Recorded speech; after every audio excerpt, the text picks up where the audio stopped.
जय श्री कृष्ण दोस्तों, एक बार फिर से आपका स्वागत है। स्टीरियो केमिस्ट्री में अपन ने टोटल 4 पार्ट कर लिए थे। आज अपन स्टीरियो केमिस्ट्री में करेंगे पार्ट 5। टॉपिक अपना चल रहा था समावयवता। हर वीडियो के बाद मैं आपको कहता रहता हूं कि आप इस प्रकार का कुछ सुझाव दें, इससे अपनी वीडियो में और क्वालिटी बढ़े। तो इस वीडियो में एक चीज आई है सामने पिछले में निकल के कि जो हैंड राइटिंग है बोर्ड पे वो थोड़ी कम समझ में आ रही है। तो आज मैं अक्सर थोड़े स्पष्ट लिखूंगा और कुछ आपको नोट्स वगैरह लिखना है।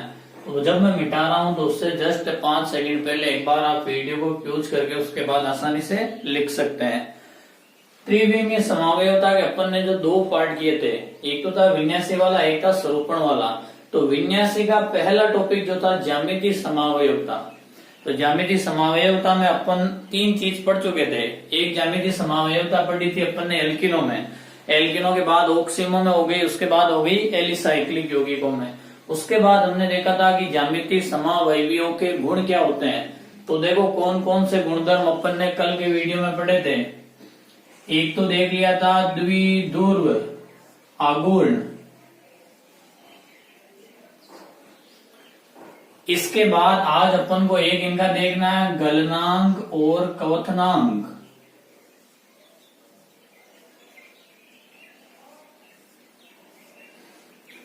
पहला ये हो गया, दूसरा गलनांक और कवथनांक।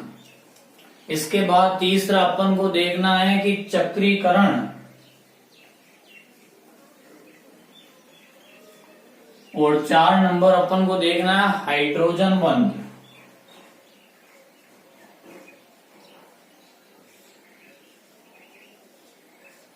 यानी जिन 3 प्रकार के यौगिकों में आपने ज्यामितीय समावयवी बनाए थे, एल्कीन, ऑक्सीम और एलिसाइक्लिक, सिस हो चाहे ट्रांस, सिन हो चाहे एंटी, चारों के चारों रूप ही कौन से होते हैं, ज्यामितीय समावयवता के।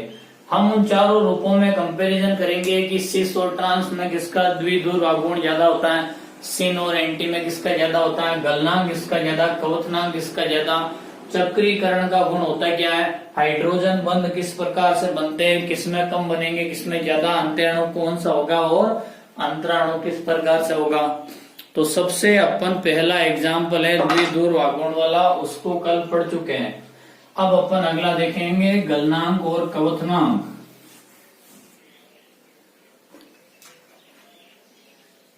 देखो एक एग्जाम्पल लेते हैं, COOH CH double bond CH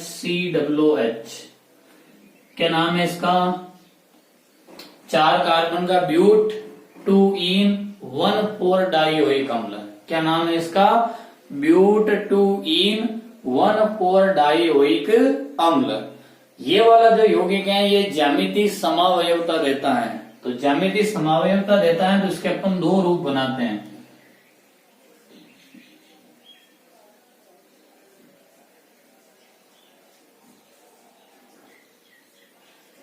कौन सा रूप है ये, समान समूह एक तरफ, समान समूह एक तरफ। कौन सा रूप हो जाएगा ये, सिस।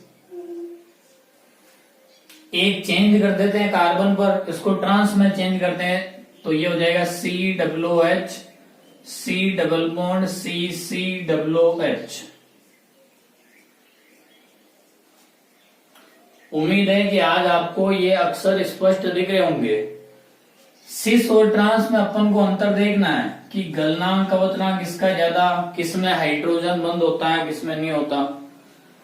ब्यूट 2 इन 1,4 डाइओइक अम्ल जो ज्यामितीय समावयवता देता है, तो इसके ज्यामितीय समावयवी के 2 नाम होते हैं। दोनों कार्बोक्सिलिक समूह एक तरफ है, इसको बोला जाता है मेलेइक अम्ल। इसका क्या नाम होता है, मेलेइक अम्ल। और इसको बोला जाता है फ्यूमेरिक अम्ल।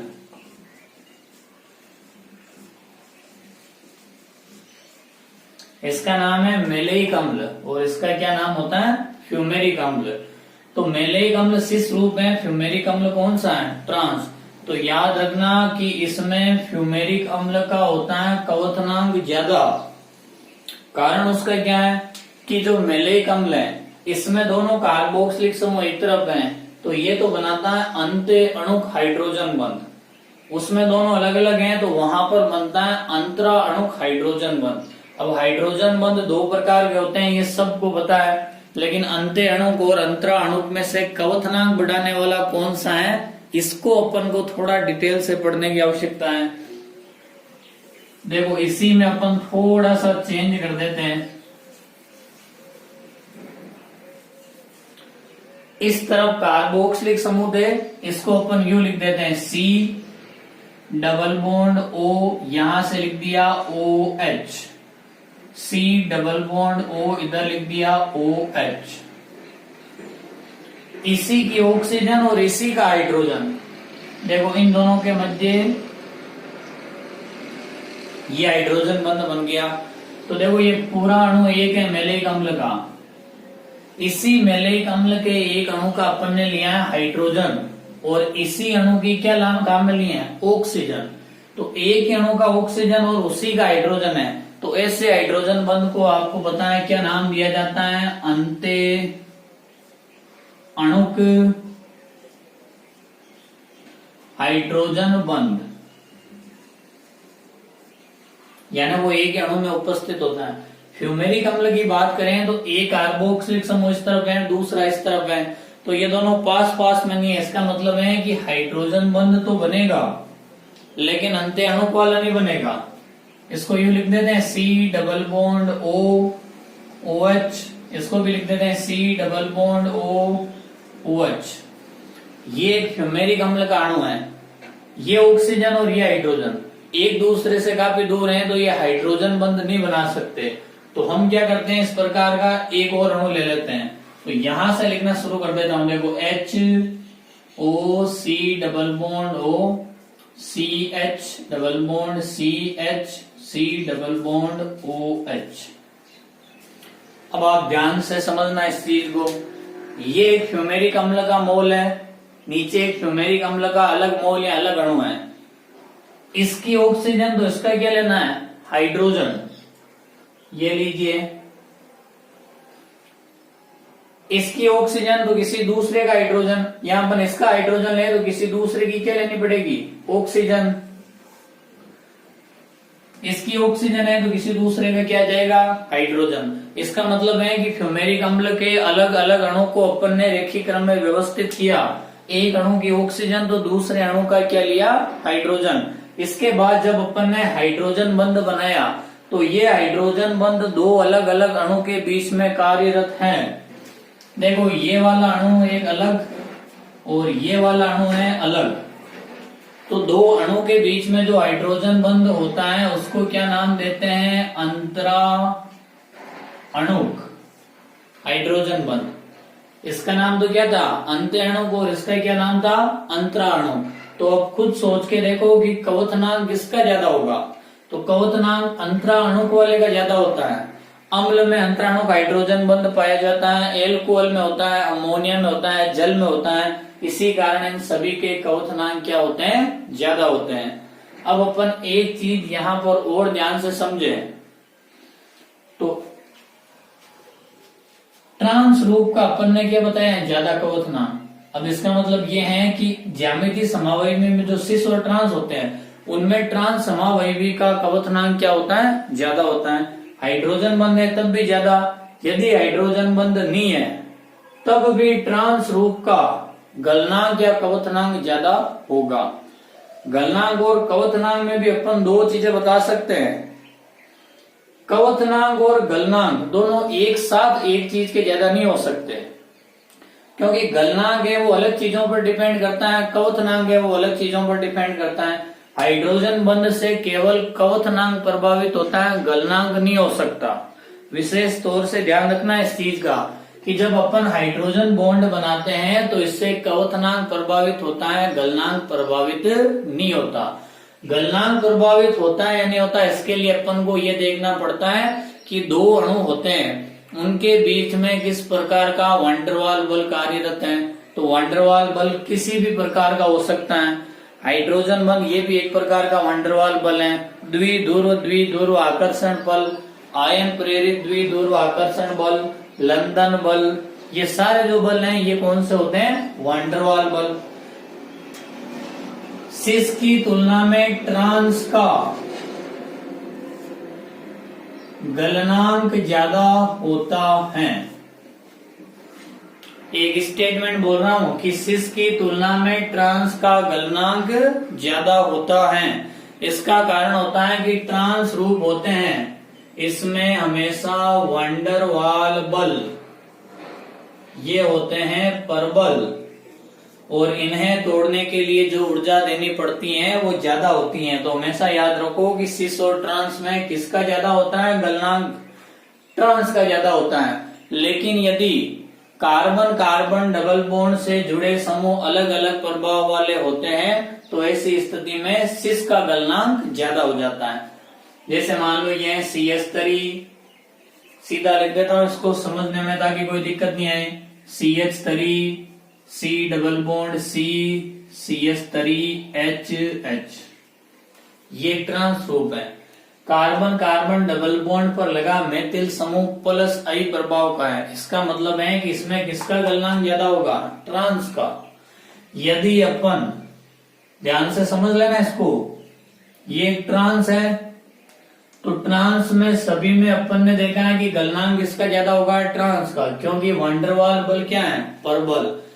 यहां पर आप लगा दें Cl और यहां पर भी क्या लगा दें? Cl। क्लोरीन का होता है -I इफेक्ट, इस क्लोरीन का भी -I। इसका मतलब है कि दोनों का एक जैसा प्रभाव है तो इसका क्या होगा? गलनांक ज्यादा होगा इसके सिस रूप से। लेकिन आप एक तरफ CH3 और एक तरफ Cl लगा दें तो ये तो है इलेक्ट्रॉन देने वाला समूह, और ये कौन सा है? इलेक्ट्रॉन खींचने वाला समूह। तो मैं ये कह रहा हूं कि कार्बन कार्बन द्विबंध से जुड़े समूह अलग अलग प्रभाव दर्शाने वाले हो तो ऐसी स्थिति में सिस रूप का गलनांक अधिक हो जाता है ट्रांस से। तो ध्यान से समझने के लिए कल वाला टॉपिक याद करो। कल अपन ने क्या पढ़ा था? द्विध्रुव आघूर्ण।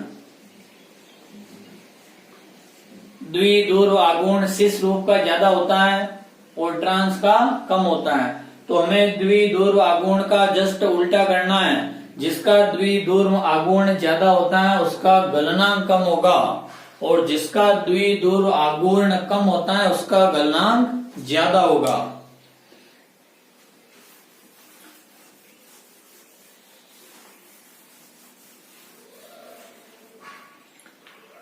देखो सिंपल सी चीज है समझने के लिए। जैसे मान लो कि ये एक प्रकार का कोई ठोस है, इसको अपन ने गर्म किया, अणु एक दूसरे से दूर आए, कौन सी अवस्था आ गई? द्रव अवस्था। फिर आपने इसको गर्म किया, कौन सी अवस्था आ गई? गैस अवस्था। इसका मतलब यह है कि कोई सा भी यौगिक है उसके अणुओं को अपन क्या करते हैं? दूर दूर करते हैं। गैस अवस्था में और अधिक दूर करते हैं। तो अलग अलग अणुओं को दूर करने के लिए हमें क्या देनी पड़ेगी? ऊर्जा देनी पड़ेगी। यदि दो अणु, इनके मध्य जो कार्यरत बल है जिसको क्या बोलते हैं? वैन डर वाल बल। दो अणु के बीच में किसी भी प्रकार का वैन डर वाल बल हो सकता है। यदि वैन डर वाल बल परबल है तो इन्हें दूर करने के लिए ऊर्जा ज्यादा देनी पड़ेगी, तो गलनांक और कवथनांक क्या हो जाएगा? ज्यादा हो जाएगा। और यदि वैन डर वाल बल दुर्बल है तो इन्हें दूर करने के लिए ऊर्जा कम देनी पड़ेगी, तो गलनांक और कवथनांक भी क्या हो जाएंगे? कम हो जाएंगे। जैसे मान लो इन दोनों के मध्य हाइड्रोजन बंध है, तो हाइड्रोजन बंध भी एक प्रकार का क्या होता है? वैन डर वाल बल होता है। तो हाइड्रोजन बंध आसानी से टूटता नहीं है, तो यहाँ पर अपन को अधिकतम ऊर्जा देनी पड़ेगी, तब उसके दो अणु एक दूसरे से दूर होंगे।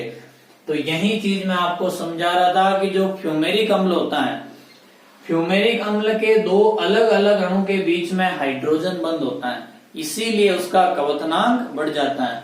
जबकि मेलेइक अम्ल के एक अणु के अंदर हाइड्रोजन बंध होता है, तो उसका गलनांक या कवथनांक पर कोई इफेक्ट पड़ सकता है क्या? तो नहीं पड़ेगा। किसी भी अणु के खुद के अंदर कुछ भी होता है उससे अपन को कोई मतलब नहीं है, लेकिन दो अणु के बीच में कुछ होता है इससे बहुत कुछ मतलब है। तो याद रखो कि दो अणु के बीच में किसी भी प्रकार का इंटरेक्शन है तो वहां पर गलनांक और क्वथनांक प्रभावित होगा। अब अपन देखते हैं कि चक्रीकरण का गुण क्या होता है।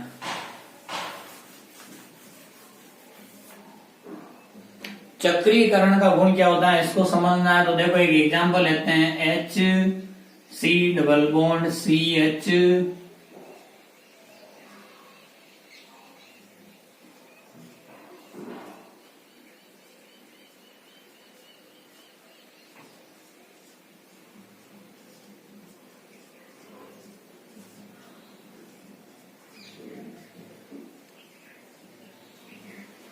अभी आपको ये एग्जाम्पल पहले लिख के बताए थे, इसको क्या बोलते हैं, मेलेइक अम्ल।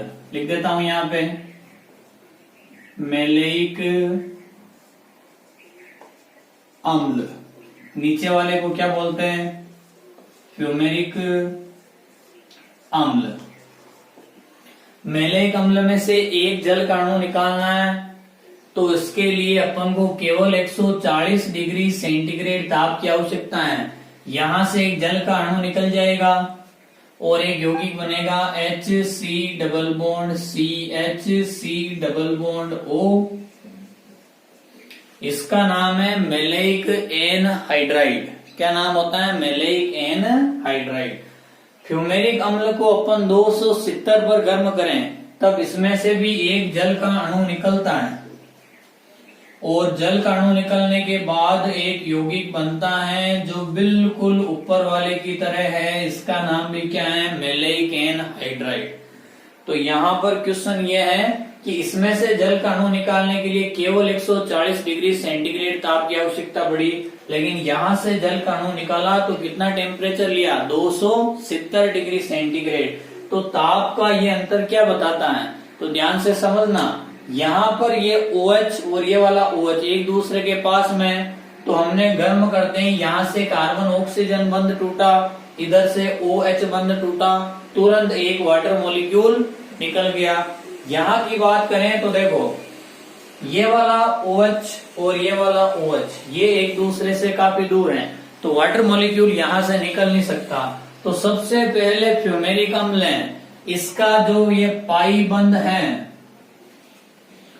फ्यूमेरिक अम्ल का जो पाई बंध है ये 270 डिग्री सेंटीग्रेड ताप पर दुर्बल होकर टूट जाता है। इसके बाद इसमें घूर्णन होता है। कल आपको बताया भी था कि द्विबंध में घूर्णन नहीं होता लेकिन एकल बंध में होता है। तो पाई बंध टूट जाएगा तो केवल सिग्मा बचेगा ना, इसका मतलब एकल बंध बचेगा तो इसमें घूर्णन होगा। तो घूर्णन का मतलब है कि ये ट्रांस रूप से किसमें चेंज हो जाएगा, सिस में। इसके बाद इसमें वही वाटर मॉलिक्यूल निकलेगा, यही उत्पाद बन जाएगा मेलेइक एनहाइड्राइड। तो चक्रीकरण का मतलब क्या है कि ताप का ये जो अंतर है ये चक्रीकरण के कारण आया है। फ्यूमेरिक अम्ल है, इसमें से जल का अणु डायरेक्ट नहीं निकलता, तो इसको अपन गर्म करने पर पाई बंध दुर्बल होकर टूटता है, अणु घूमता है और ट्रांस रूप से किसमें कन्वर्ट हो जाता है, सिस रूप में। इसके बाद इसमें से एक वाटर मॉलिक्यूल निकल जाता है। अब ध्यान से समझना कि जो ज्यामितीय समावयवता अपन पढ़ रहे थे उसमें मैक्सिमम चीजें अपनी कंप्लीट हो चुकी हैं। 3 चीजों में आपको ज्यामितीय समावयवता पढ़ाई थी, एल्किनों में, ऑक्सीमों में और एलिसाइक्लिक यौगिकों में। 4 गुणधर्म बता दिए, द्विध्रुव आघूर्ण, गलनांक और क्वथनांक। इसके अलावा एक चक्रीकरण और एक क्या हो गया, हाइड्रोजन बंध। जो एग्जाम्पल आपके 12th की किताब में केवल वही एग्जाम्पल अपन यहाँ पर ले रहे हैं। इसके अलावा यदि किसी एग्जाम्पल में कोई दिक्कत आती है तो आप मेरे को ये पूछ सकते हो, व्हाट्सएप पे मैसेज कर सकते हो या कमेंट बॉक्स में लिख सकते हो, ये मेरे नंबर है।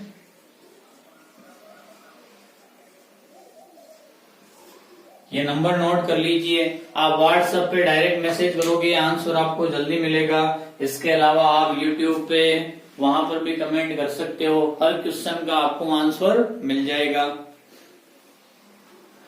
चलो अब अपन नेक्स्ट टॉपिक लेते हैं। ज्यामितीय समावयवता जितनी अपने थी लगभग अपन कंप्लीट कर चुके हैं।